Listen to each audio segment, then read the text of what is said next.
Latest updates ఎప్పటికప్పుడు పొందడానికి big TV WhatsApp channel follow అవ్వండి. లింక్ డిస్క్రిప్షన్ లో ఉంది. ఒక సమయంలో ఆ ఫ్యామిలీ అంటే వీరికి పడేది కాదు. వీరంటే వారికి చెప్పలేని ఆగ్రహం. కానీ ఇప్పుడు సీన్ రివర్స్ అయింది. ఆనాడు తాము వ్యతిరేకించిన వ్యక్తి నేడు ప్రతి ఆర్థికపరమైన లావాదేవీలకు సూత్రధారిగా మారాడు. ఒక రకంగా చెప్పాలంటే అతనే పాత్రధారి. ఏమాత్రం అనుభవం లేకున్న ఫైనాన్షియల్ ఇష్యూలో అతనే కర్త కర్మ క్రియ. ఇంత ఇంట్రడక్షన్ ఎవరి కోసం అనుకుంటున్నారా? అయితే ఈ స్టోరీ తప్పక చూడాల్సిందే.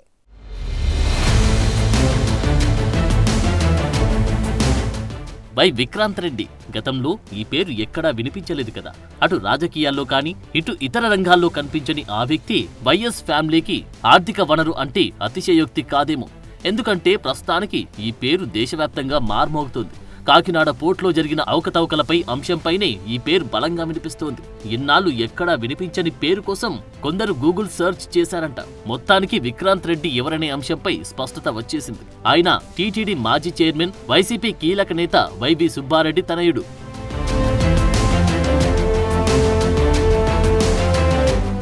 అసలు విక్రాంత్ రెడ్డిపై ఉన్న అభియోగాలేంటో ఓసారి చూద్దాం. కాకినాడ పోర్టు వ్యవహారంలో కేవీ రావుని బెదిరించడమే కాకుండా ఆయన్ను ఇబ్బందుల పాలు చేసి 41.12% వాటాని బలవంతంగా బదలాయించడంలో విక్రాంత్ రెడ్డి కీలకమట. ఆ కేసుల్లో ఆరోపణలు ఎదుర్కొంటున్న విక్రాంత్ రెడ్డి ఏపీ హైకోర్టులో ముందస్తు బెయిల్ పిటిషన్ కూడా దాఖలు చేశారు. తీగలాగితే డొంక కదిలిన చందంగా ఒక్కో విషయం బయటకు వస్తుంటే చాలా మంది ఔరా అంటూ ముక్కున వేలేసుకుంటున్నారట.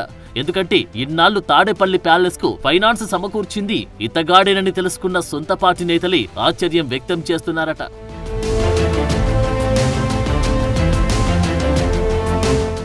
వైవి సుబ్బారెడ్డి ఫ్యామిలీ మొదటి నుంచి రాజశేఖర్ రెడ్డికి నమ్మిన బంటుగా ఉన్నారు. ప్రకాశం జిల్లా అద్దంకి నియోజకవర్గ పరిధిలో మేధరమెట్ల గ్రామానికి చెందిన వైవి సుబ్బారెడ్డి 30 ఎకరాల భూస్వామి. ఆయన ఏకైక సంతానమే ఈ విక్రాంత్ రెడ్డి. రాజశేఖర్ రెడ్డి మరణం తర్వాత విజయమ్మ, షర్మిల వైపు సుబ్బారెడ్డి నిలబడ్డారట. ఇది తెలుసుకున్న జగన్ చిన్నాన్నను దూరం పెడుతూ వచ్చారు. తర్వాత కాలంలో జరిగిన పరిణామాలు, రాజకీయ కారణాల నేపథ్యంలో విక్రాంత్ రెడ్డి కూడా జగన్ ఇంట్లో కీలక వ్యక్తిగా మారాడట. తాడేపల్లికి చెందిన ప్రతి ఆర్థిక లావాదేవీలు విక్రాంత్ రెడ్డే చూసుకునేవారట. పార్టీకి సంబంధించిన అన్ని వ్యవహారాలు చక్కబెడుతూ అనతి కాలంలోనే పేరు తెచ్చుకున్నాడట.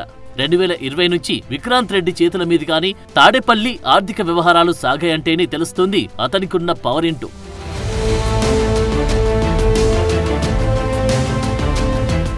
తాడేపల్లి ప్యాలెస్ నుంచి వచ్చే ప్రతి ఆదేశాలను విక్రాంత్ రెడ్డి తూచా తప్పకుండా పాటించేవారట. రాష్ట్రంలో పలు అంశాలకు సంబంధించిన ఆర్థిక సెటిల్మెంట్లు విక్రాంత్ రెడ్డి నేతృత్వంలో జరిగేవంటేనే ఊహించుకోవచ్చు అతని సామర్థ్యమేంటో.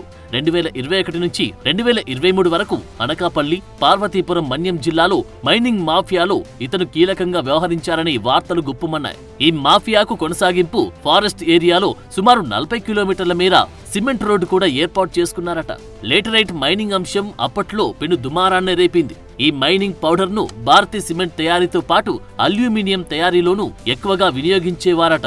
తద్వారా కోట్ల రూపాయల ఆర్థిక లావాదేవీలు జరిగినట్లు తెలుస్తోంది. కాకినాడ పోర్టుకు సంబంధించి జగన్ సూచనలు, సలహాల మేరకే తనతో విక్రాంత్ రెడ్డి అనేక సందర్భాల్లో డైరెక్ట్ గా, ఇండైరెక్ట్ గా మాట్లాడినట్టు కేవీ రావు ఫిర్యాదులో పేర్కొన్నారు. హైదరాబాద్ లోని వైవి నివాసంలో 3 సార్లకు పైగా శరత్ చంద్రారెడ్డి, కేవీ రావుతో కలిసి విక్రాంత్ రెడ్డి చర్చలు జరిపినట్లు సమాచారం. వీటిని బేస్ చేసుకుని ఆర్థిక బదలాయింపు కొనసాగినట్లు కేవీ రావు ఫిర్యాదులో పేర్కొన్నారు. దీంతో ఒక్కొక్కటిగా విక్రాంత్ అరాచకాలు బయటకు వస్తున్నాయని పొలిటికల్ టాక్ నడుస్తోంది. ఎలాంటి రాజకీయ అనుభవం లేకపోయినా తాడేపల్లి ప్యాలెస్ నుంచి ఆర్థిక వ్యవహారాలను విక్రాంత్ రెడ్డి నడిపారనే విషయం ఇప్పటివరకు చాలా మందికి తెలియదట. పైకి అందరూ సాయిరెడ్డి, సజ్జల రామకృష్ణారెడ్డి పేర్లు మాత్రమే చెప్పినా ప్రతి ఆర్థిక వ్యవహారాన్ని విక్రాంత్ రెడ్డి చక్కబెట్టినట్లు సమాచారం.